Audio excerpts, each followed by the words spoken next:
Tô pensando pra exato. Engenharia naval. Tô pensando pra física. Engenharia agronômica. Pra medicina. Pra agronomia.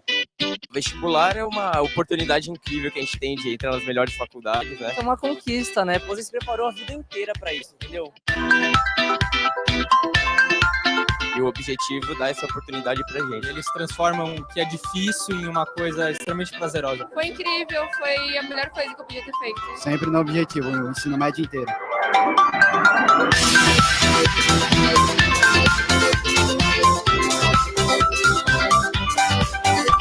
Passei na engenharia na escola politécnica, eu tô muito feliz. Geografia na FEFELESH. Eu passei em psicologia.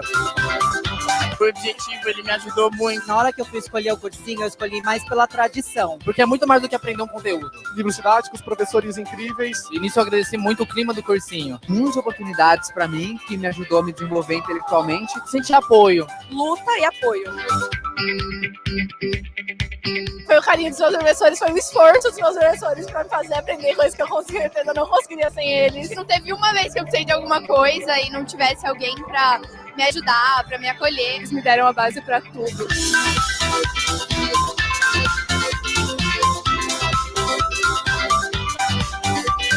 O objetivo não foi só um cursinho, sabe? Ele era como uma casa, porque a gente passa muito tempo aqui estudando, né? Uma fase muito boa de aprendizagem. E eu acho que eu vou levar pro resto da vida. O Colégio Objetivo representou uma família. Me apoiou nas horas que eu tava mais desanimado e agora estamos aqui na festa, né? Eu acho que eu não estaria aqui se não fosse por eles. Foi muito bom estudar aqui no Objetivo. O cursinho Objetivo representou a aprovação para mim.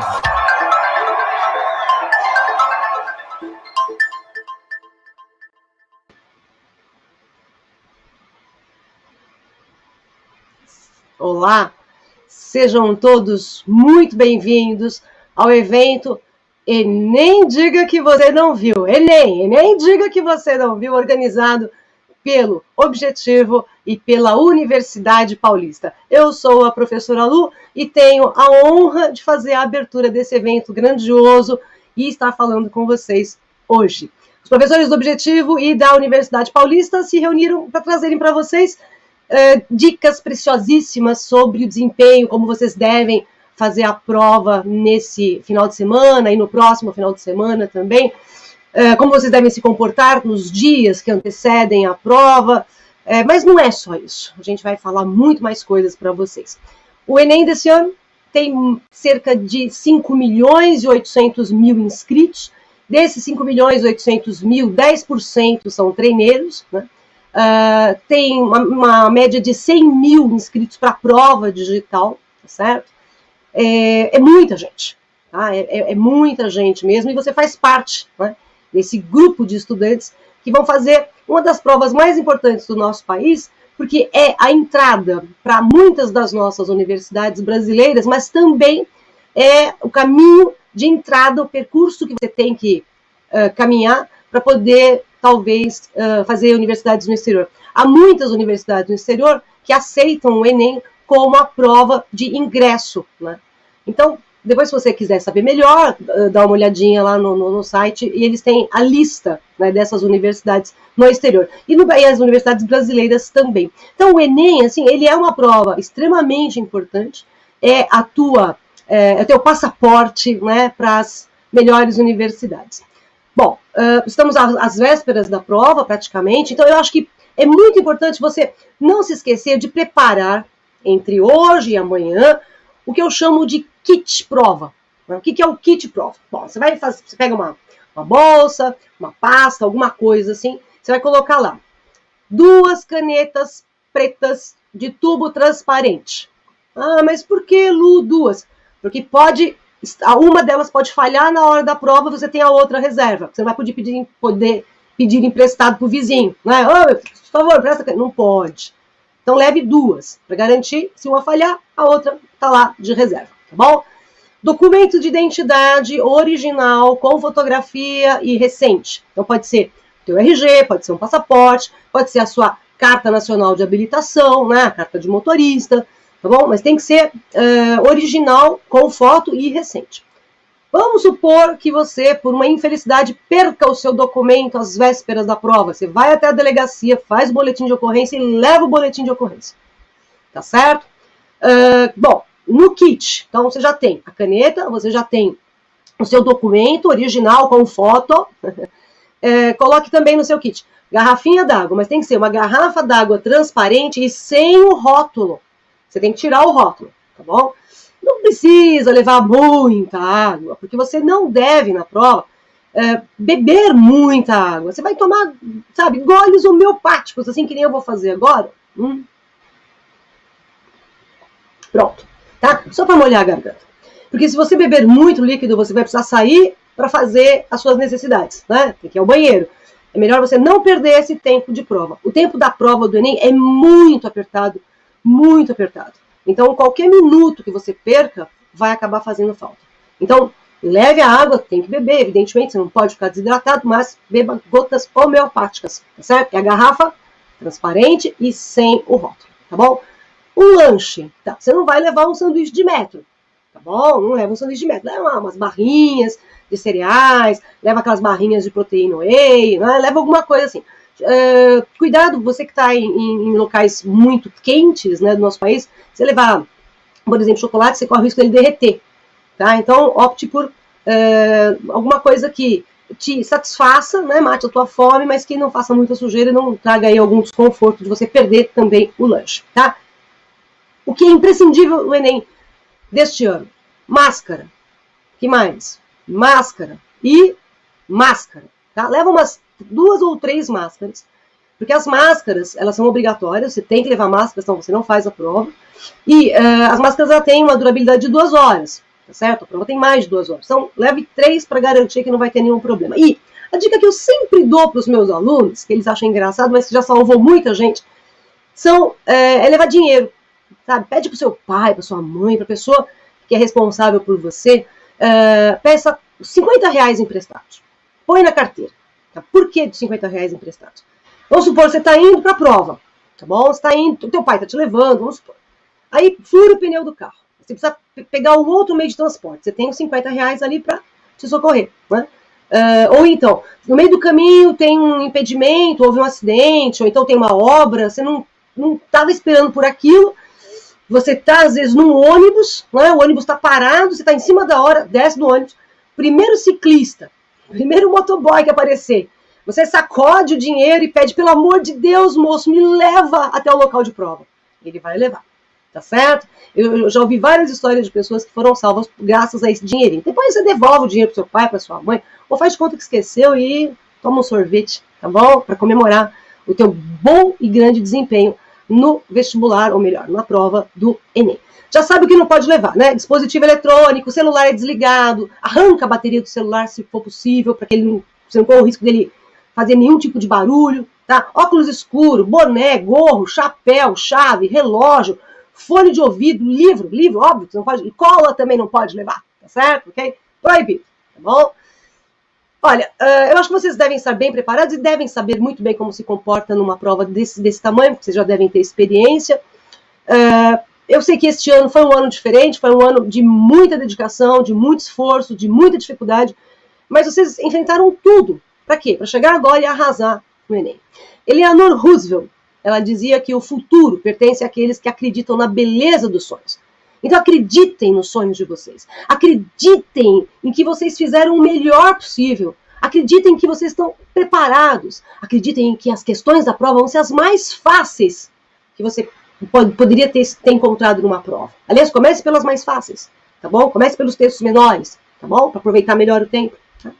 E quando você entrar no prédio, deixa do lado de fora do prédio, toda energia negativa, sabe aquele povo que ficava urucuzando o teu desempenho? Esqueça isso. Entre com um pensamento positivo. Leve com você nessa prova confiança. Nós confiamos em vocês. Nós estamos aqui hoje, né? Não só para dar as dicas, como eu já falei, para orientar, não é só para isso. Nós estamos aqui para mostrar a vocês que nós estamos juntos com vocês nessa batalha. Mesmo que distantes fisicamente, né? Como a gente teve esse ano inteiro. Acho que a distância que foi nos exigida esse ano todo por causa da pandemia, ela trouxe muitas coisas ruins, evidente, a saudade, a vontade de dar um abraço apertado em alguém, a vontade de dar um beijo, de estar pertinho de fazer. Mas eu acho que tem um lado que esse nosso isolamento, né, esse nosso distanciamento físico favoreceu bastante. no sentido de que a distância física não nos separou. Separou-nos fisicamente, mas não nos separou de verdade. Essa distância, na verdade, ela uniu a gente muito mais. E uniu todos nós num pensamento comum. Qual é esse pensamento comum? Iremos vencer. E iremos vencer essa prova do Enem. Confie, persevere, insista, nunca desista dos seus sonhos. E agora você vai começar o primeiro degrau para sua grande carreira universitária, que vai desencadear uma profissão maravilhosa. Eu tenho aqui, atrás de mim, uma coleção chamada História da Inteligência Brasileira. E eu tenho muito orgulho de que um dia o seu nome estará lá naquela coleção. Tá certo? E para isso, prova do Enem é o primeiro degrau. Tá legal? E agora eu vou conversar com vocês um pouquinho a respeito da prova de linguagens, né? Eu sou professora de português, né? Mais especificamente eu dou aula de literatura e análise de texto. A parte de língua, já trabalhei muitos anos com a parte também de língua, mas nas últimas décadas me dedico mais à literatura e análise de texto. Eu vou passar para vocês algumas dicas, né, de como você deve proceder aí nessa sua prova, tá certo? Agora, evidentemente estou falando a respeito da prova de linguagens, a que me cabe, né, nesse latifúndio. Bom, o que você vai encontrar na prova é, essencialmente, análise de texto, tá? Não é uma prova que trabalhe para vocês teorias, né? Então, por exemplo, pode cair um texto, vamos supor aí, do Castro Alves, pode cair, mas a resposta que você vai procurar nas alternativas é uma resposta que você encontra no texto. Lembre-se disso. É a análise do texto. E não é a análise do que você acha que você acha que está no texto. Não, você não pode achar nada, você tem que ter certeza. Então, qual é a dica? Você tem o enunciado, tá certo? E você tem o caput da questão, né? No caso do enunciado, e você tem um texto, o enunciado e as alternativas. Primeira coisa que você faz, leia o título do texto, tá bom? Às vezes há textos que não têm título, mas tudo bem. Se tiver, primeira coisa, leia o título, porque às vezes a resposta está no título. Tá bem? Você não prestou atenção no título, não acha a resposta. Então, primeiro leia o título. Depois, veja se tem alguma indicação da época em que aquele texto foi redigido. Cuidado que às vezes eles pegam muitos textos na internet e vem assim, acesso em 13 de janeiro de 2020, tá bom? Vamos supor que tenha sido há um ano. Aqui é a data do acesso, não é a data do texto. Eu estou falando sobre a data do texto, na época em que o texto foi escrito. Observe se, também toma cuidado, porque às vezes eles colocam um texto que eles retiraram de um livro, e a data que vem é a data da edição do livro. Então, vamos supor, Memórias Póstumas de Brás Cubas, editora X, 2020. O livro não foi escrito em 2020. Memórias Póstumas foi publicado em 1881. É que aquela edição que eles usaram para a prova é a edição que foi colocada à venda em 2020. Tudo bem? Então, quando eu falo em data, né, para mim é importante a data do contexto, tá bom? Daquele texto que está presente ali na prova. Então, presta atenção, porque a época em que o texto foi escrito é muito importante, porque às vezes você pega um texto que traz ali um conceito extremamente desagradável para a nossa época, só que no século XIX, quando, por exemplo, o texto foi escrito, aquilo tinha validade. Tá? Então é importante você observar a época do texto, tá certo? Okay? E aí você parte, dê uma olhadinha nisso, leia o enunciado, tá certo? Leia o enunciado. Normalmente o enunciado ele começa com um blá blá blá, a parte final do enunciado é que é a mais importante para você. Às vezes a parte final vem escrito assim, isto que foi dito anteriormente pode ser confirmado em, tá? Ou não é correto de acordo com, alguma coisa do gênero, tá? Você tem que ligar o fim do enunciado a cada uma das alternativas. As alternativas, elas completam o enunciado, tá bom? Outra dica, grifar o enunciado. Grife no enunciado que você está procurando, porque às vezes o enunciado é muito grande, aí você lê, você perde. Você está nervoso, está com pressa, está preocupado, sabe? Está cansado, não é? O cansaço vai bater também na hora da prova. E aí você leu o enunciado, não grifou, meu Deus do céu, o que eu estou procurando mesmo? Aí você vai ter que ler de novo o enunciado, não faça isso. Por isso que é importante você grifar. Porque mesmo que você esqueça o que você acabou de ler, se você grifou, você bate o olho no que você grifou, e aí você consegue lembrar o que você está procurando. Tá certo? Mas lembre-se, o fim do enunciado ele continua, a continuação do final do enunciado está nas alternativas. Tá bom? E aí você parte para o texto para procurar a resposta. Então, para agilizar, então primeiro leia o enunciado para saber o que você vai procurar no texto. Certo? Lê o texto, vai grifando no texto as partes mais importantes. Normalmente o que você grifa no texto é a resposta. Certo? Okay? Quer dizer, são algumas técnicas. Agora vamos pegar algumas coisas bem específicas da área de análise de texto. Um texto, a matéria-prima, né, de um texto escrito, obviamente, é a palavra. Então, algumas coisas que você pode observar que o Enem vai trabalhar em relação a esse exercício com a palavra, que é a matéria-prima de um texto escrito. De um texto escrito. Então, a palavra vai ser selecionada de uma maneira específica para aquele fragmento. Né? Então, às vezes você tem palavras que têm mais de um sentido, isso a gente chama de polissemia, só que naquele texto a palavra tem um sentido específico. Um problema que muitas vezes vocês têm é vocabulário mesmo, né? Vocabulário reduzido, e às vezes tem uma palavra lá que você nunca ouviu na sua vida. Eu também, né? Você é jovem, tem muito aí para ler pelo futuro, e o teu vocabulário vai se aprimorando ao longo do tempo. Quanto mais você ler, melhor você lê. Tá? Quanto mais você escrever, melhor você escreverá. Então, se você tiver um vocábulo, você não conseguiu entender, tenta ir pelo contexto. Perfeito? Tenta perceber o sentido daquela palavra pelo contexto. Tá? A palavra pode estar, vamos supor que seja um texto poético, ela vai ser elaborada não só no sentido, mas vai ser elaborada também no som. Né? Você pode ter, o Enem trabalha figura de linguagem, então, por exemplo, a literação, a sonância, né? Elas podem aparecer lá na sua prova, então aí seria o trabalho essencialmente pelo som. A palavra pode ser empregada no sentido real ou sentido figurado. Sentido literal, pessoal, presta atenção a isso. Literalmente significa ao pé da letra. Cuidado que muita gente usa ultimamente o literalmente como força de expressão. Tá bom? Então vamos supor que você esperava ir mal na prova e você foi bem. Aí alguém fala assim pra você: olha, você literalmente caiu do cavalo. Não caiu literalmente do cavalo. Aí eu tô usando cair do cavalo no sentido figurado, então não é literal. Certo? Então, sentido figurado, sentido literal, cuidado ali com a palavra. Bom, a significação da palavra eu já falei, né? O sentido da palavra, muitas vezes você precisa do sentido da palavra para conseguir responder com correção. A disposição da palavra, cuidado, que às vezes um adjetivo na frente de um substantivo muda o sentido se ele estiver, por exemplo, depois do substantivo. Homem pobre não é a mesma coisa que pobre homem. Então, a mudança de ordem aí altera radicalmente a significação. Tá certo? Que tipo de texto, não é, a gente tem no Enem? Não só os textos escritos em que a palavra é a matéria-prima, mas eu também tenho textos que são, estou considerando textos que são fotografias, que são tirinhas, não é? Charges, que muitas vezes não trazem palavras, mas a imagem fala. Tá certo? Então aí você tem que tomar atenção na informação que a imagem está apresentando para você. Tá bom? Então, se você tiver uma tirinha, não vai, eu vou descansar um pouquinho. Aí você vai na caneta e começa a pintar a tirinha. Aí a pergunta é, de acordo com a imagem, você pintou a imagem toda. Você não vai conseguir fazer a prova. Tá bom?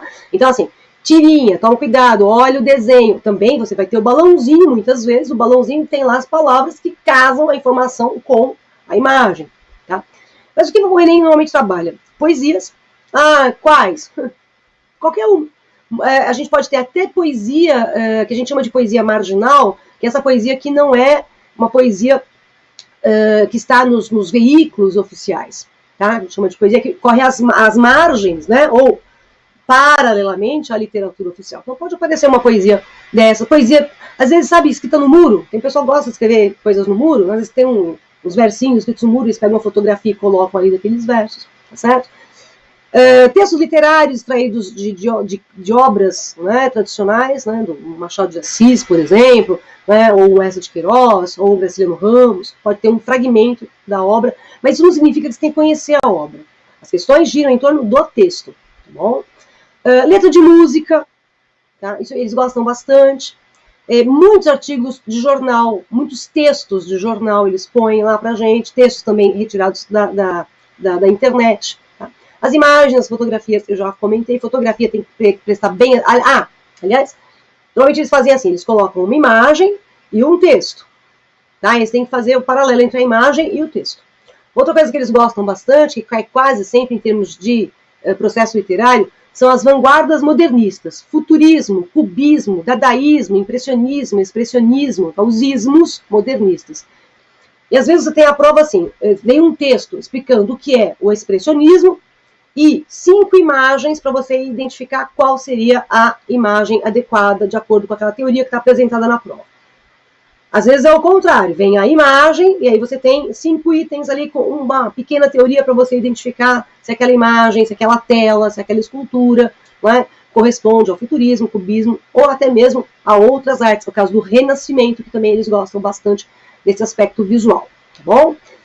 Bom, propaganda, cuidado com a propaganda, é o que está escrito na propaganda, tá certo? Ok? Você tem que ler a propaganda, tem que observar, principalmente como a propaganda está querendo passar aquela mensagem. Perfeito? E observe também a quem a propaganda é destinada. Né? Então, por exemplo, motoristas, não bebam antes de dirigir. Né? Então, a propaganda está destinada a quem? A motoristas. Você tem uma alternativa dizendo pedestre, não beba. Não, não é para o pedestre, não dirige, quem dirige é o motorista. Tá certo? Okay? Então, toma cuidado a quem é destinada a propaganda também. Quadrinho, já falei pinturas e esculturas, né? Um jogo de imagens. Agora, o que o Enem está esperando de você nesses próximos finais de semana, em especial neste agora com a prova de linguagens, né? Você deve, o que eles esperam, está lá nas habilidades e competências do Enem, mas sinceramente, pessoal, não precisa saber qual é a habilidade e competência agora. Você tem que saber resolver a questão. Ah, mas está na habilidade 5, não interessa. Para você é acertar a questão. Qual é a habilidade? Não vai fazer a mínima diferença para você agora na hora da feitura da prova. Você precisa o quê? Reconhecer as diferentes linguagens e seus recursos expressivos. Nós temos diversos tipos de linguagens, por isso que a prova chama linguagens. Tanto que eu comecei com, falei em texto escrito, depois eu falei em quê? Falei em fotografia, propaganda, charge, né? Outros veículos em que a linguagem serve para transmitir algum processo comunicativo. Tá? Então, o Enem quer que você perceba essas diferentes linguagens, perceba as posições críticas que estão ali presentes naqueles textos, sejam eles imagens ou textos a partir de palavras. Eles querem que você reconheça que a arte é um saber cultural e tanto que às vezes eles pegam, por exemplo, imagens bem brasileiras, né, que estão projetadas no mundo, tá certo? Manifestações corporais, eles gostam muito de falar de dança, de música, quer dizer, a arte e as suas diferentes funções, eles querem que você perceba as diferentes funções da arte, as diferentes funções das produções culturais que a gente tem, tá bom? As manifestações corporais também podem aparecer em textos vinculados a esportes. Ele já colocou várias vezes textos vinculados a esportes. Tá? E como o esporte altera a nossa vida, não só fisicamente, mas também mentalmente, em termos de comportamento, tá bom? Cuidado, relacionamento entre o texto e o contexto. Né? Então, você pode ter no enunciado uma relação assim, olha, vamos supor um texto do século XIX falando que a mulher tem que ser submissa. E nas alternativas, você tem uma leitura disso nos nossos tempos. Tá certo? Então, é um texto numa época que eles estão projetando para uma interpretação numa época diferente. Tá legal? Os gêneros textuais também, né, eles esperam que vocês reconheçam os gêneros textuais. Daqui a pouquinho eu falo um pouquinho melhor disso. Outra coisa que o Enem busca que você saiba, né, reconhecer os objetivos do produtor do texto, quem é o público-alvo, quem eu acabei de falar, né, uma propaganda para não beber enquanto dirigir, o público-alvo é o motorista, tá certo? Um texto voltado para, digamos assim, a divulgação das vacinas, não é? A divulgação das vacinas, ele está destinado a quê? No caso, a toda a população mundial, nessa altura que a gente está. Então é importante você ver a quem aquele texto está sendo dirigido, qual é o público-alvo do texto. Tá? As variedades linguísticas. Né? Nós temos muitas variedades linguísticas. Uma que aparece bastante em prova é o que a gente brinca e chama de caipirês, né? É aquela coisa do ai, de Minas, que é muito significativo. Uma coisa do interior de São Paulo, né? Que o pessoal troca o L pelo R. São variantes linguísticas que não são desvalorizadas em momento algum. O importante é o processo comunicativo. Tá bom? Muitas variedades linguísticas, então, regionais, sociais. O que eu quero dizer? E até mesmo profissionais. Existem algumas linguagens que são típicas de profissões. O professor tem mania de falar o quê? E é isso mesmo. Presta atenção. Médico fala diagnóstico. Advogado, veja bem. Então, são expressões típicas também de um determinado grupo. Tá? A norma padrão da língua também pode aparecer na sua prova, mas não haverá questões de gramática que não estejam contextualizadas. Bom, eles não vão colocar como era antigamente, coloca uma oração e pede o sujeito. Não, tá? Isso não cai nele. É aquela gramática aplicada ao texto, no sentido de você reconhecer, às vezes, um singular, um plural, um R, alguma coisa do tipo. Tá bom?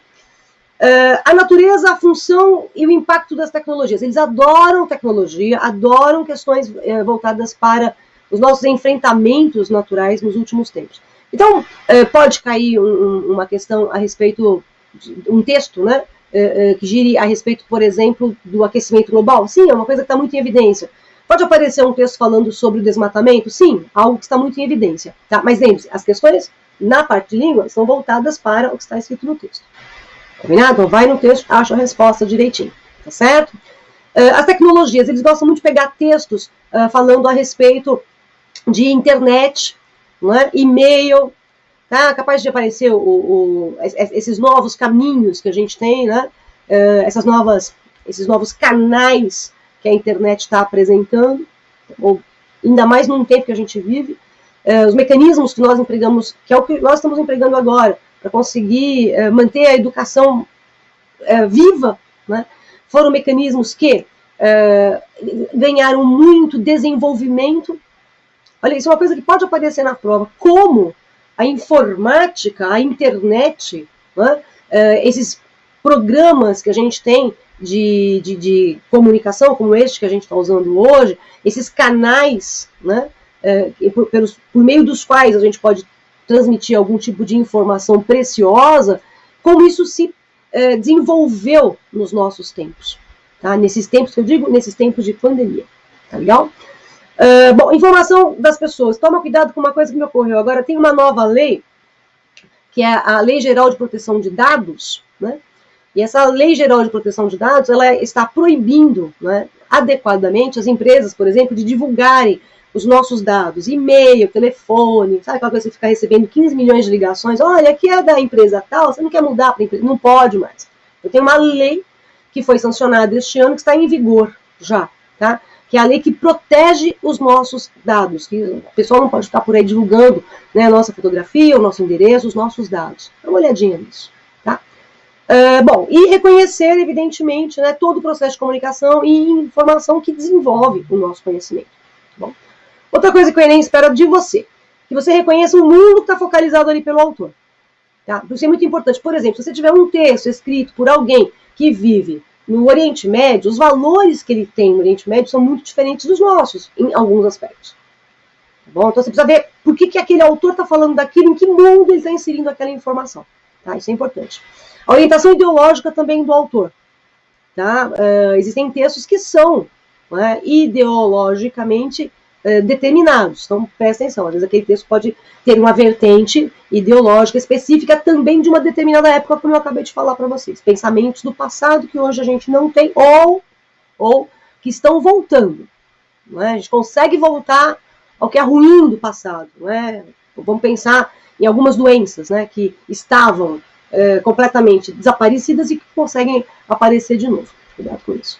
Aliás, por falar em doença, me lembrei de uma coisa. Eu falei de vocabulário e tudo. Quando a gente está vivendo uma pandemia, existe um vocábulo que muitas vezes você tem ouvido, que é comorbidade. Né? Comorbidade, cuidado, essa palavra é formada pelo co, latim, que significa junto, e morbidade, que vem de mórbidos, que significa doentio, ou então morbus, que é doença. Então, o que é uma comorbidade? É junto, mórbido. Então, na verdade, é a associação de duas ou mais doenças. Isso é uma comorbidade, são duas ou mais doenças simultâneas no mesmo paciente. Perfeito? São simultâneas no mesmo paciente. Então, por exemplo, o cara que tem hipertensão e diabetes por causa da obesidade. Tá? Então, vamos supor, hipertensão, diabetes são patologias que se potencializam mutuamente, né? Se agravam, né, mutuamente, e com relação ao Covid, essas doenças acabam fazendo com que você corra mais risco de não ter um bom resultado no sentido do tratamento da Covid. Tá? Isso é comorbidade, cuidado com esse vocábulo, tá certo, ok? Deixa eu terminar uma coisinha aqui. Visão crítica do autor é importante, a noção filosófica do autor, se é um texto literário, eles não vão pedir para vocês, por exemplo, assim, indique as características arcades do texto. Não vai aparecer. Mas eu posso ter 2 textos, um texto falando sobre, vamos supor, o que eu acabei de dizer, arcadismo, um texto teórico sobre arcadismo, e uma poesia, e aí você vincula um com o outro e você vai conseguir responder a alternativa. É uma prova que não exige que você decore, memorize, sabe, características literárias, regras gramaticais, não. É uma prova em que você vai aplicar o seu conhecimento, não só o conhecimento que você obteve na escola, mas muitas vezes também o conhecimento que você tem no seu dia a dia, tá bom? Por isso a realidade circundante, tá? No que você vive. É claro, eu tô falando com um país inteiro nesse evento, né?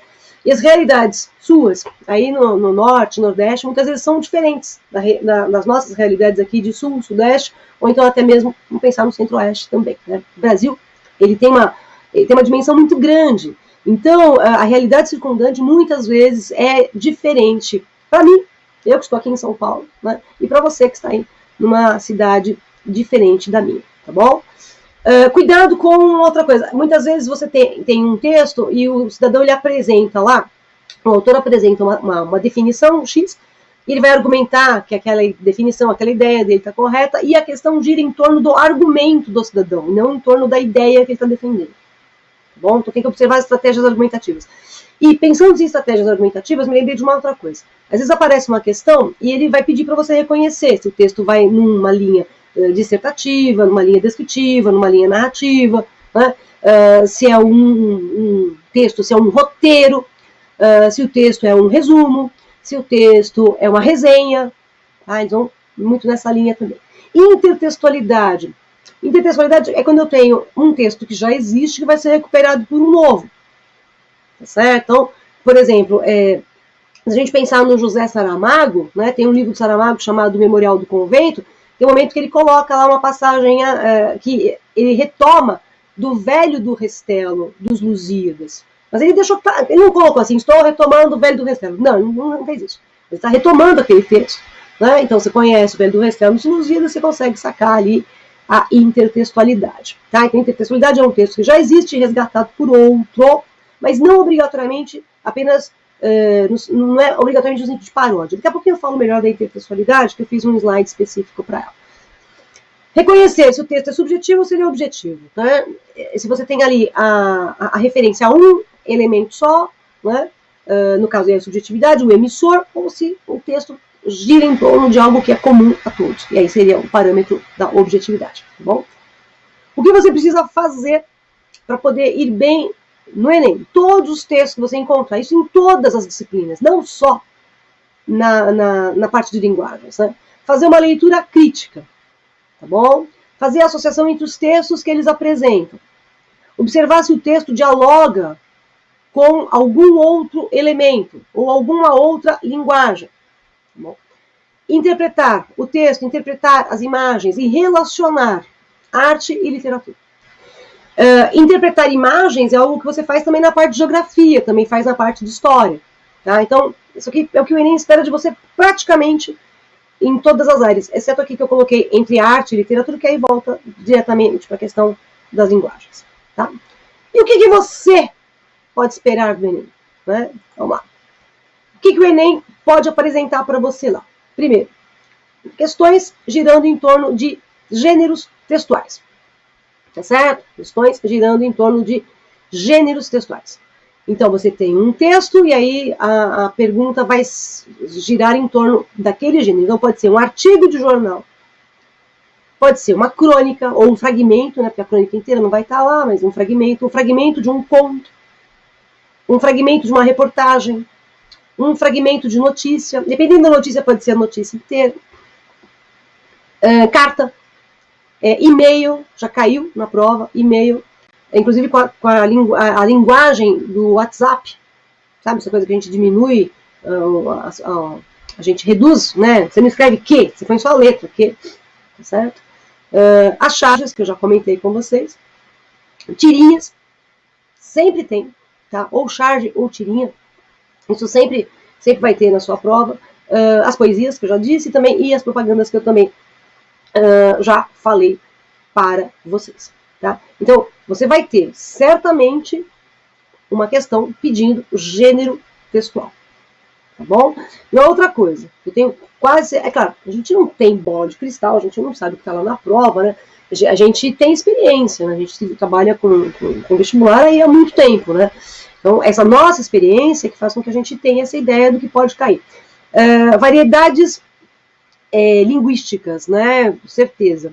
Tá? Ou então, no sentido de um texto com linguagem coloquial, um texto com uma linguagem bem regional, isso é certeza que vai aparecer na prova. Eu até arriscaria dizer pelo menos uma questão sobre variedades linguísticas e uma questão sobre gêneros textuais. Agora, qual o gênero aí já não dá para saber, tá bom? Ok? Mas isso vai aparecer sim na sua prova, tá bom? Olha, variantes linguísticas que eu acabei de falar, né? A questão de variedades linguísticas. Outra coisa, funções da linguagem, eles adoram metalinguagem direto, tá? Mas a função metalinguística, a função referencial, função fática. Lembra o que é a fática? Aquela que testa o canal, tá certo? Aquela que testa o canal. Quando você vai ligar para alguém e falar, alô, alô, esse alô é um teste de canal só. Então, as funções da linguagem, dá uma olhadinha nelas. A intertextualidade de novo, tá? Os gêneros textuais que eu já mostrei para vocês. Norma padrão, tá bom? Então, e aí é que pode aparecer um pouco a questão de gramática, né? Ou de língua, melhor dizendo, disfarçada, né? Em que sentido aquele texto ele é norma padrão ou é linguagem coloquial, tá bom? Isso pode aparecer, tá bom? Os elementos da comunicação, emissor, receptor, canal, tá? E a gramática que eu já falei que é sempre contextualizada, tá? Em relação às questões de língua, né? Ou de gramática, depende aí de onde você estiver, o pessoal chama de gramática ou chama mais de língua, né? Sinonímia, antonímia, paronímia, homonímia, tá? Então, isso aí trabalha tudo com a palavra mesmo, o sentido da palavra, sinônimos, palavras de sentido semelhante, antônimos, palavras de sentido contrário, tá? Eu já ouvi muita gente falar antônimo é sentido diferente, não, é contrário, não é o mesmo sentido contrário, tá? Parônimas são palavras parecidas, maçã e massa, tá? Os homônimos, né, tem palavras que têm alguma coisa semelhante, ou é a grafia, ou é o som, colher e colher. Tá? E você vai saber se o sentido é de colher ou colher pelo texto, que a grafia é a mesma. Tá bom? Okay? Bom, denotação, conotação, eu já falei, figuras de linguagem. Tá? Vai ter questão sobre figuras de linguagem. Assim. Agora, a gente tem uma infinidade de figuras de linguagem. Algumas são mais comuns, né? Paradoxos, antíteses, hipérboles. Hipérbole que é o exagero. Né? Metáfora. A metáfora aparece sempre. Porque o fundo de toda figura de linguagem é metafórico. Tá? Então vamos lá. Funções da linguagem. Uma dica aí para você dar uma olhadinha entre hoje e amanhã. As funções. Referencial é a função que eu estou usando agora predominantemente. Tá bom? A função emotiva.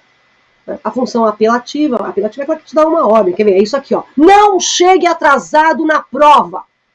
Saia de casa bem antes do horário. Tá bem? Não é para aparecer nas mídias, correndo, feito um desesperado, porque o portão está fechando e você tá... Gente, eles vão fechar o portão, tá? Você pode vir escorregando ladeira abaixo. Se você não escorregar dentro do portão antes dele fechar, eles não vão te esperar. Viu? Isso é função apelativa, eu estou te dando umas ordens. Tá certo? Não chegue atrasado. Entendeu? Função apelativa. A fática, eu já falei. A poética, a função poética, cuidado, ela aparece muito nos textos poéticos, mas ela aparece também muito em textos em prosa. Um texto do Guimarães Rosa, por exemplo, tem muita função poética, tá? Que é o exercício com a poeticidade da palavra. E a função metalinguística, que é o texto falando sobre o próprio texto, né? A poesia explicando a própria poesia, o capítulo falando do próprio capítulo, o filme falando do próprio filme, isso é função metalinguística, tá? E as figuras de linguagem, várias. Vou citar, ó, de som, por exemplo, eu já citei. Muita literação, muita assonância, né? Que é a repetição dos sons das consoantes, na aliteração e a assonância das vogais. Mas pode aparecer qualquer figura. Tá? Então, dá uma olhadinha nessas que eu citei, talvez ajude. Não sei se vai te ajudar. E a questão da intertextualidade que eu comentei, veja, às vezes eu posso resgatar um texto que já existe, para quê? Para parodiá-lo. Então existem várias paródias, por exemplo, da Canção do Exílio, do Gonçalves Dias. Minha terra tem palmeiras onde canta o sabiá, né? Então tem várias paródias. Ou então, o autor se vale da intertextualidade porque ele está fazendo uma alusão a um texto do passado para provar a ideia que ele está apresentando no presente. Tá? Então é só uma referência mesmo. Ou às vezes é uma paráfrase, ele reescreve por outras palavras a mesma ideia que já apareceu numa outra obra, ou é uma citação, ou é uma tradução, ou uma síntese, né? Ou então às vezes um resumo. Tá? Isso tudo é abarcado pela palavra intertextualidade. Tá bem? Bom, o que você pode esperar de você? Várias coisas. Né? Lembre-se de uma coisa que eu acho muito importante para o Enem. Às vezes o Enem se atrapalha um pouquinho em algumas questões. Sejamos muito sinceros. Não é uma prova 100% perfeita. Às vezes ele se atrapalha.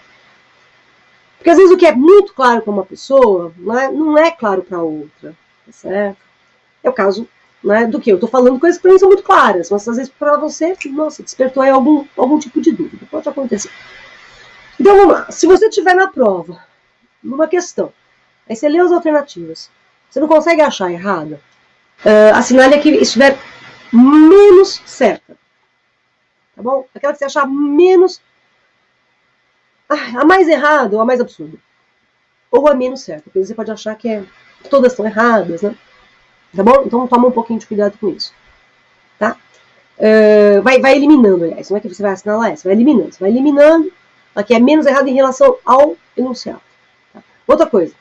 Leu o enunciado, leu a alternativa, leu o número 1, a letra A, aliás, tá errada, faz um xizinho com a caneta. Pega a caneta e faz um X. Leu a letra B, tá errada, faz um X. Leu a letra C, tá errada, faz um X nela. Tá bom? Ok? Leu a letra D, não sabe, deixa em branco. E, não sabe, tá entre as duas. Porque aí você já eliminou as três, não precisa voltar. Tá bom? Ok? Então, quando você não... Voltando ao meu raciocínio, quando você não encontrar a correta, assinale a menos errada. Combinado? Tá? Aqui cabe melhor ali, de acordo com o teu raciocínio. Tá bom? O que você pode esperar? É o que você pode esperar de você mesmo. Primeiro, confiança. Você está preparado? Está. Tá bom? Pensamento positivo é tudo. Está preparado? Sim. Tá? Segundo aspecto. Tranquilidade na leitura dos textos e na leitura dos enunciados. Leia o enunciado com calma, cautela, já sabe, grifa o enunciado. Tudo bem? Depois vai para o texto. Porque assim você acelera o ritmo da feitura da tua prova. Certo? O tempo de prova. É comum o pessoal falar que você tem cerca de 3 minutos para cada teste. O problema é que às vezes os textos são longos. Né? Por isso que eu disse logo no início, para você começar pelo que é menor. Então, olhou o texto, está muito longo, pula aquele e faz o outro. Depois você volta e faz os maiores. Tá certo? Ok? Então garanta, pelo menos, a pontuação daquilo que você teve agilidade. E outra coisa. Quando o texto é curto, ele cansa... Não estou dizendo que o texto seja mais fácil porque ele é curto. Não disse isso. O que eu estou dizendo é o seguinte, é que quando o texto é curto, você gasta menos tempo na leitura dele, pode até ficar um pouco mais cansado, porque o raciocínio é mais exigido num texto curto, mas você, de uma certa forma, agiliza a feitura da questão. Mas toma muito cuidado com essa leitura de bater o olho, sabe? Bater o olho, opa, eu li isso aqui. Acabou. Não é por aí. Tá? Então, administre adequadamente seu tempo. Então, comece pelo que é mais curto e comece pelo que você sabe mais também. Tá? Okay? Eu sei mais. Essa é uma questão aqui de... Vamos supor, essa aqui tem uma parte de literatura, tem imagem, tem obra de arte, né? Tem uma tirinha. Então, comece por aquilo que você tem mais facilidade, que você acelera a feitura da prova. Tá? Antes da prova, no sábado, eu aconselho que você não faça nada. Né? Nada, não pega nada para estudar. Tá bom? Não pega nada para estudar. Escuta uma música gostosa, tá? Assista um filme, bom, leia um livro gostoso, relaxe na véspera da prova. Você já fez o que você podia fazer. E não fica pegando matérias, vai que você dá o azar, pega uma matéria, você que você lê e fala, meu Deus, eu esqueci o que é isso. Não faz isso, vai bater um desespero um dia antes, não vale a pena. Tá bom? Então, descansar no sábado. Combinado? E no sábado é para dormir direito. Tá bom? Para ir dormir bonitinho. certo? Deite-se cedo, bom, relaxe, durma bem no dia seguinte, faça uma refeição leve, depois você vai lá para a prova. E não chegue atrasado à prova, tá legal? E eu recomendo, né, eu acabei de falar, o que você pode fazer, né, para relaxar no sábado à noite? Bom, você pode fazer o quê? Você pode assistir uma série. Uma série. O professor Ricardo recomenda várias séries para vocês. Você pode assistir a uma série, né, que o Ricardo vai recomendar para vocês daqui a pouco. Logo depois de mim, o Ricardo entra aí recomendando uma série. Você assiste uma série. Mas também não vai ficar assistindo aquela coisa que 4, 5 da manhã você continua assistindo a série. Não, meu amor. Assista um episódio, 2, tá bom? Ok? Não vai ficar até muito tarde acordado. Você precisa estar bem descansadinho no dia seguinte, tá? Mas acompanha logo a seguir aí. O Ricardo tem dicas extraordinárias de séries para vocês assistirem, que são séries que têm um vínculo com história, né? História da arte, coisa do tipo. Vale a pena acompanhar já, tá? E, no mais, sinceramente, eu desejo muito, mas muito mesmo, que vocês tenham um ótimo desempenho. Espero que eu tenha ajudado vocês em alguma coisa nesse nosso pequeno bate-papo aqui, né? E torço muito para que em breve nós possamos comemorar o bom desempenho de vocês nesses exames vestibulares e na prova do Enem, né? Hoje, ainda à distância, mas eu tenho certeza que muito em breve a gente vai poder se abraçar para poder comemorar, né? É só depois da vacina, tá certo? Ótima prova, bom finalzinho de estudo e a gente se encontra em algum momento por aí. Muito obrigada por estar aqui comigo, obrigada por ter me ouvido e, ó, força, hein? Juntos, sempre, tá bom? Beijo a todos, até mais. Tchau, tchau.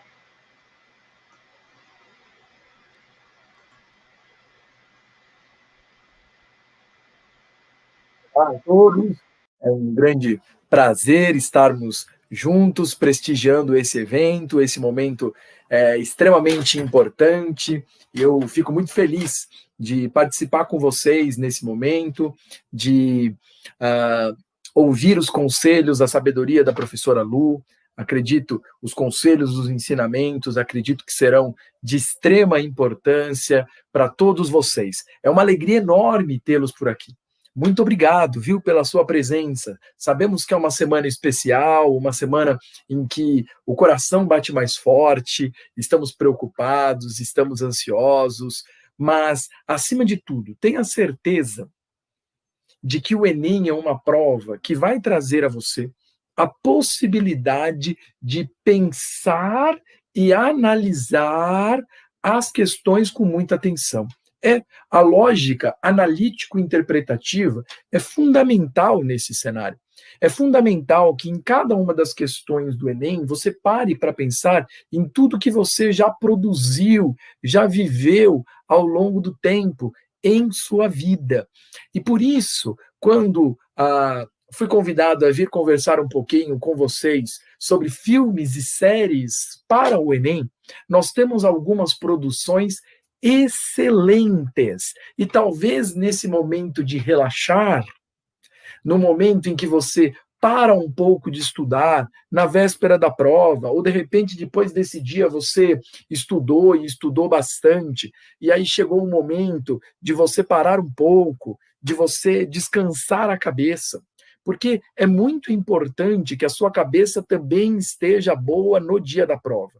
É fundamental que você consiga se desenvolver com muita atenção, que você consiga ter tranquilidade e um nível de concentração para todo o tempo da prova. Isso é muito importante. Agora, que dica então, professor? Que boa produção você nos indica? Olha, uma das temáticas que sempre cai no Enem, faz parte das suas habilidades, é analisar movimentos sociais. E aí tem duas dicas para vocês. Primeiro, guerrasdobrasil.doc. Você já viu? guerrasdobrasil.doc. É muito interessante porque conta sobre a lógica da violência na nossa história. O como que a violência foi utilizada para determinadas dominações ao longo do tempo. Guerrasdobrasil.doc conta com grandes historiadores, trata sobre a história indígena, trata sobre cenários de mudança política no Brasil, como a Revolução de 30. Então, vale muito a pena você assistir. São episódios curtos, você encontra com facilidade e poderá, então, ampliar seu conhecimento com uma outra linguagem, com uma outra forma de aprendizado. É muito legal você ir relaxar e ainda aprender ao mesmo tempo. Olha que legal, olha que interessante. Outra dica para você, outra dica legal, outra dica interessante. Você já assistiu um desenho, que é um filme muito legal, chamado História de Amor e Fúria? História de Amor e Fúria. O filme é muito legal. Ele passa pelos 500 anos da história do contato dos portugueses por aqui e ainda tem uma interpretação de futuro. É muito interessante. Por quê?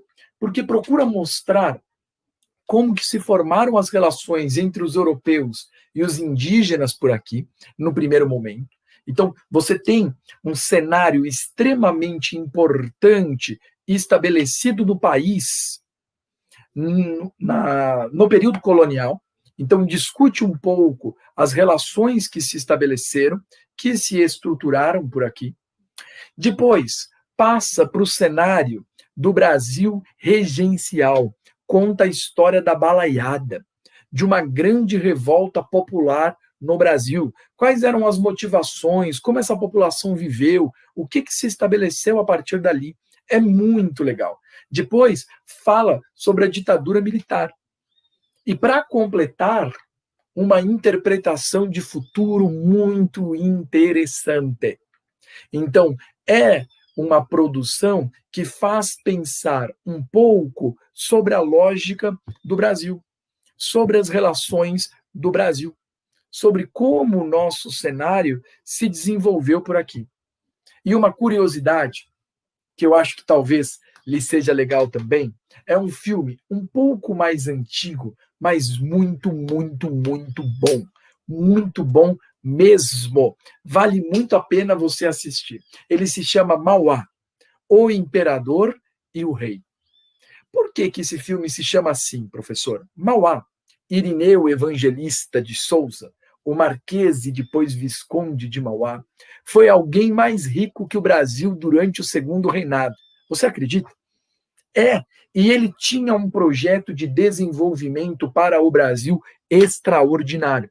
Ele tentava fazer o Brasil se tornar uma grande potência, fazer o Brasil se tornar muito forte a partir daí. Então, o que vai acontecer dentro desse cenário? O que vai acontecer a partir daí? O filme conta como que vai ser a relação do Mauá com Dom Pedro II. É muito interessante, porque muitas vezes nós sonhamos com um Brasil diferente. No governo de Mauá foi uma possibilidade de um desenvolvimento muito grande. No Segundo Reinado, com o projeto do Mauá. Se você tiver curiosidade de ver, você vai gostar muito de pensar como que nós temos no Brasil uma elite tradicional no Segundo Reinado, agrário exportadora, ligado à riqueza do café, que não deseja estabelecer um Brasil industrial, um Brasil produtivo, um Brasil que valorize o trabalho em todos os seus sentidos. Então, apesar de Mauá ter vários projetos, então, posso citar para você, por exemplo, a primeira metalúrgica do Brasil, companhias de navegação a vapor, iluminação a gás no Rio de Janeiro, o Banco Mauá, o banco mais forte brasileiro. Você tem investimentos gigantescos do Mauá no Uruguai. Estima-se que ele era dono de metade do Uruguai. Então, o filme retrata como que o Mauá projeta essa riqueza como um típico burguês do século XIX, mas é boicotado pelo nosso governo e também é boicotado pelos ingleses, quando eles começam a perceber que o Mauá passou a ser um rival pelo tamanho, pela grandiosidade de seus investimentos. O Mauá, inclusive, projeta as ferrovias para o café, A São Paulo Highway, a nossa primeira ferrovia, Santos Jundiaí, é um projeto do Mauá interessantíssimo. Vale a pena você curtir, tá bom? Espero que essas dicas te ajudem. E agora, vocês vão aproveitar alguém extraordinária. A professora Paula vai trazer para vocês dicas, relações, estudo sobre a redação do Enem. É uma professora que particularmente eu admiro, gosto muito, uma amiga, e eu tenho certeza que vocês vão aproveitar muito por aqui. Professora Paula, vem com a gente, traz a sua sabedoria para nós. Obrigada, Ricardo. Tudo bem, gente? Eu sou a professora Paula Nogueira, professora de redação e gramática, e vim aqui para conversar com vocês sobre a redação. Além disso, eu já anotei também todas as dicas aqui da professora Lu, do professor Ricardo, né? O que eu não assisti, eu vou assistir, gostei bastante, né, das dicas deles. E espero que vocês aproveitem bastante essa nossa conversa aqui, tirem as suas dúvidas, tá? Quero que vocês pensem aí já em primeira mão, continuem mantendo em primeira mão a confiança de vocês, hein? Porque na hora da redação, eu sei que tem muita gente aí que fica com aquele pensamento, ai, será que vai vir a ideia? Será que eu vou ter repertório? Será que eu vou lembrar de tudo? Será que eu vou lembrar de todos os detalhes dessa produção? Vai sim, viu? Vai com certeza, eu sei que vai, eu confio em vocês, porque vocês batalharam muito até hoje, vocês se prepararam muito. Então, em primeiro lugar, esse dia importante está chegando e eu quero que vocês exercitem essa confiança.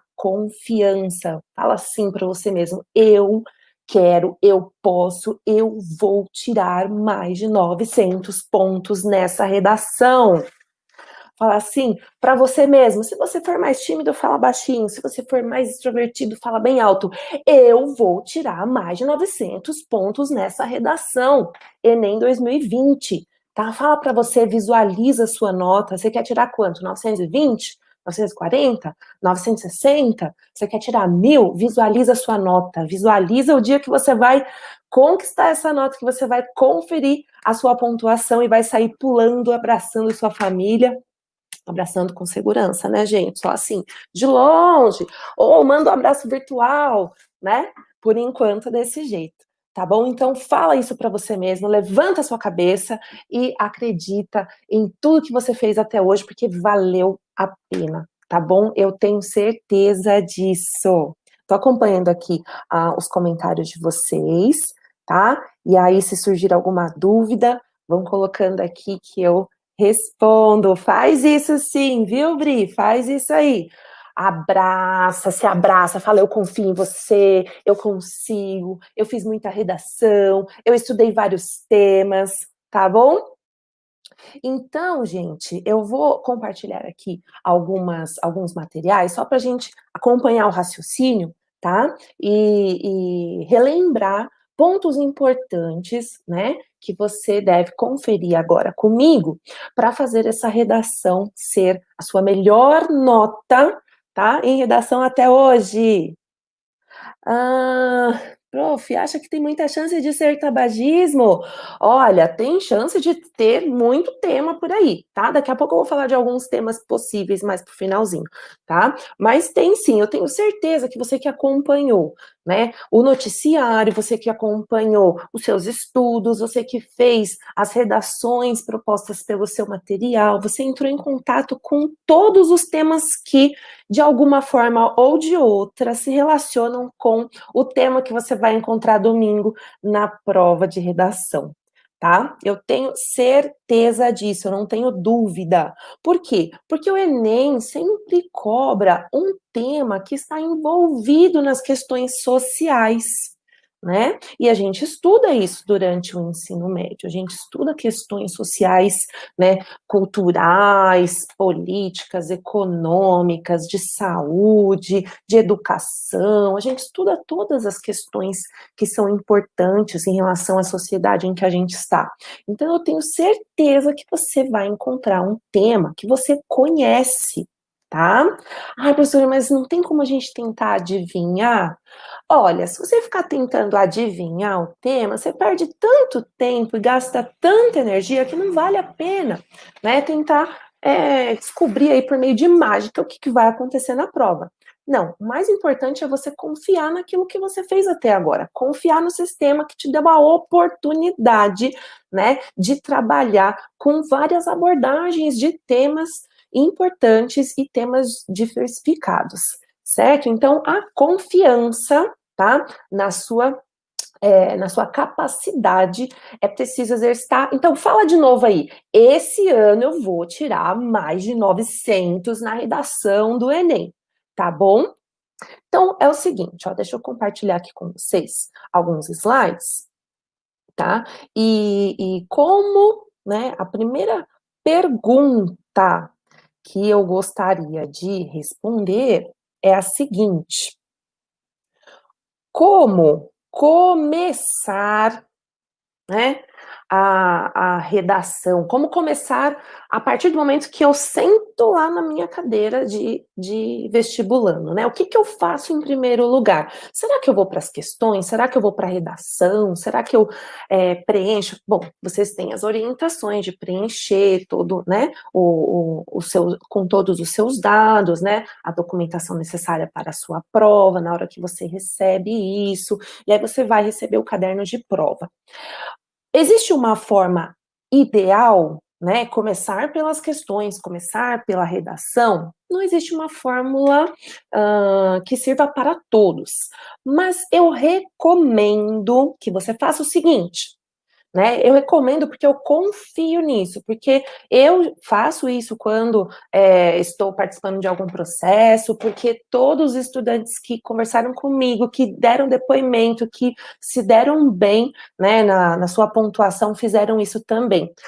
Pegou o caderno de questões, né, e tem também junto à prova de redação, vai direto lá olhar qual é o tema da redação. Em primeiro lugar, vai lá olhar qual é o tema dessa redação, né? Prepara o seu espírito para escrever sobre aquilo ali, tá? Então, vai lá, dá uma olhadinha, respira fundo e, em seguida, já começa a fazer a leitura.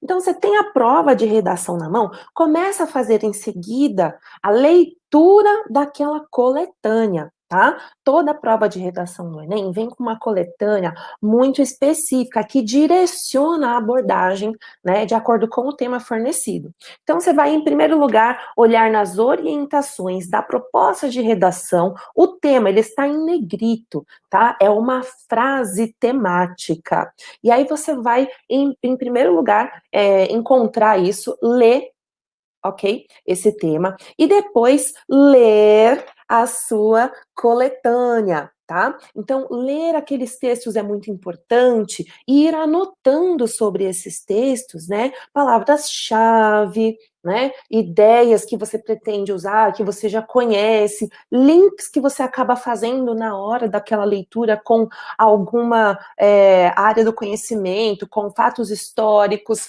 com fatos científicos, com a fala de um personagem em uma literatura, com um enredo literário, com talvez uma citação que você tenha aí guardado, memorizou algumas citações, tá? Então, ao ler a coletânea, você já vai também anotando palavras-chave e destacando aqueles links que vão surgindo na hora da sua leitura. Ler com muita atenção, tá? Já começa aí a produção do seu texto, ok? E começa aí também, nesse momento, a marcação do tempo. Quanto tempo para fazer uma redação? Qual é o tempo ideal? Vamos pensar que você tem, além da redação, as questões para responder também, tá? Então, você, além das questões, tem que reservar o tempo para resolver, ler as questões, assinalar, preencher gabarito, certo? Então, vamos usar de todo o tempo que você tem, mais ou menos 1 hora e meia no máximo, para a produção da sua redação, tá? Esse tempo é tempo de sobra para você fazer o texto e ainda conseguir dar atenção para as questões, tá bom? Professora, como é que eu divido esse tempo? Então, eu tenho a leitura, eu tenho, além da leitura, também o rascunho, e além do rascunho, eu tenho que passar a limpo, tá? Então, vai funcionar para cada um aquilo que você já está treinando durante, né, todo o seu estudo. Então, o que você fez durante o ano é o que você vai repetir. Por isso que a gente treina tanto. Assim como um atleta, né? O atleta, ele não vai para a piscina, vai para a pista ou entra na quadra sem saber o que ele vai fazer, sem ter praticado aquilo. O atleta, ele fez muitas e muitas vezes o mesmo preparo, as mesmas técnicas foram utilizadas, e quando ele entra na competição, ele repete aquilo que ele treinou. Então, a forma como você se preparou, você vai repetir agora na hora do dia oficial, tá? Não vai inventar uma outra maneira, porque aí você vai gastar muita energia com isso, tá bom? E aí a nota boa vai vir. Mais de 900 pontos vai vir, com certeza, tá bom? Estão confiantes? Estão animados? Muitas perguntas aqui. Legal, tá bom? Então, o tempo é importante, controlar o tempo, tá? Começou pela redação, é uma forma ideal, como eu disse, né? Funciona para muita gente que obteve nota boa, mas pode ser que para você seja uma outra forma, um outro funcionamento, tá? Então você vai fazer de acordo com o seu treino, tá certo? Se você quiser ver o tema e depois fazer as questões, pode? Claro que pode. Se você quiser fazer o rascunho, ir para as questões e depois passar a limpo a redação, pode também? Pode. Se você quiser fazer a redação inteira e depois fazer as questões, pode? Pode. Se quiser fazer todas as questões e depois fazer a redação também pode? Também pode, tá? Então você vai escolher a melhor forma para você de acordo com o seu treino, não vai inventar nada diferente, certo? E aí você começa com essa leitura e o planejamento do texto, certo? Aí você vai dedicar mais ou menos, tá? Em cada parágrafo, um tempo, né, que não seja nem muito pouco, nem um tempo exorbitante, para você conseguir fazer a redação toda dentro de mais ou menos 1 hora e meia. Então, mais ou menos uns 10 a 15 minutos para cada parágrafo, né? Uns 5 minutos para decidir qual vai ser o esqueleto do texto, né? Incluindo aí a extração da tese. Leu a coletânea, você tem lá muitas vezes temos imagens, né? Temos propaganda, temos ou uma campanha, né? Temos, às vezes, uma charge. Então, leu a imagem, é um dos textos, anota ali o que aquilo significa. Leu um fato histórico, anota ali qual é a importância daquilo, destaca uma palavra-chave. Leu um dado estatístico, muitas vezes o Enem também apresentou na coletânea da prova dados estatísticos relacionados ao tema, né? Anota ali qual é a importância, o que aquilo te lembra, tá? Com essa percepção da coletânea e com a frase temática, você já consegue delinear, né, o que é a sua opinião, aquilo que a gente chama de tese, o ponto de vista. Então, por exemplo, quando o Enem apresentou democratização do acesso ao cinema no Brasil, né, que foi o último tema, a última edição, ao ler a frase temática, eu tenho certeza que muita gente deve ter tido várias ideias. Muita gente teve, democratizar é dar acesso a muitas pessoas, é dar acesso igualitário, ser justo, acesso ao cinema, né, é ir à sala de cinema, é oferecer a obra de cinema para todas as pessoas, é fazer com que a pessoa consiga acessar, é ver todos os grupos representados no cinema. Então, começam a surgir várias ideias, tá, mas só com a frase temática, esse campo de possibilidades ficaria muito amplo. Portanto, a coletânea vai te dar um recorte, e é aí que você vai, né, afunilar um pouco mais as suas observações para elaborar uma tese, tá certo? Para elaborar o ponto de vista, que é o coração da sua redação, tá? Que é o ponto central, a ideia núcleo de todo o texto, de onde vai sair toda a argumentação, de onde vai sair também a proposta de intervenção. Lembrando que o Enem pede sempre, né, a sua reflexão e uma proposta de intervenção para um problema social. Então, é algo que na sociedade precisa de resolução, porque se não fosse assim, não pediria proposta de intervenção, né? Tá bom, galera? Então, sempre será um tema que exige uma solução, né? Uma intervenção, um agente social que possa agir em relação àquele problema para melhorar a vida das pessoas, principalmente das pessoas que são afetadas por aquele problema, tá? Várias perguntas aqui que vão ser respondidas na sequência aqui dessa apresentação, e aí eu volto para responder aquilo que faltar, tá bom? Deu para saber, então, deu para imaginar como que vai ser esse começo aí do seu trabalho no dia que você pegar o caderno de prova, certo? Professora, e o título? Eu coloco título ou não? O que eu digo sobre o título para vocês, para todos os meus alunos? Eu digo o seguinte, o título no Enem não é obrigatório, a gente sabe disso, né? Outra coisa importante, o título jamais pode ser o tema. O título é o título que você cria para o texto para complementar a personalidade do texto, tá? Agora, o tema, ele é sempre diferente do que você vai criar. O tema é de onde você vai extrair a tese, e o título é uma forma de especificar ainda mais, né, reforçar a ideia que você vai desenvolver nessa tese depois do texto, tá? E aí, professora, eu coloco o título ou não coloco o título? Faz o seguinte, se você fez o rascunho do texto, planejou todos os parágrafos direitinho, e aí viu que não atingiu as 30 linhas, aí você pode elaborar um título que complemente a personalidade do seu texto, né, que seja de acordo com o que você está defendendo, argumentando sobre, tá? Agora, se você já fez o rascunho e tá batendo 30 linhas, tá 29, 30, tem 32, 35, eu vou ter que reduzir, esquece o título.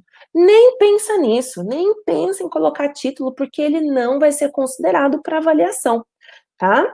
E se você for ainda uma pessoa mais prática, deixa para lá de vez. Deixa para lá esse título, tá? Porque ele não vai ser considerado para a avaliação. No que influencia o título presente quando você coloca isso na folha oficial? Ele vai influenciar na contagem de linhas, somente na contagem de linhas, tá?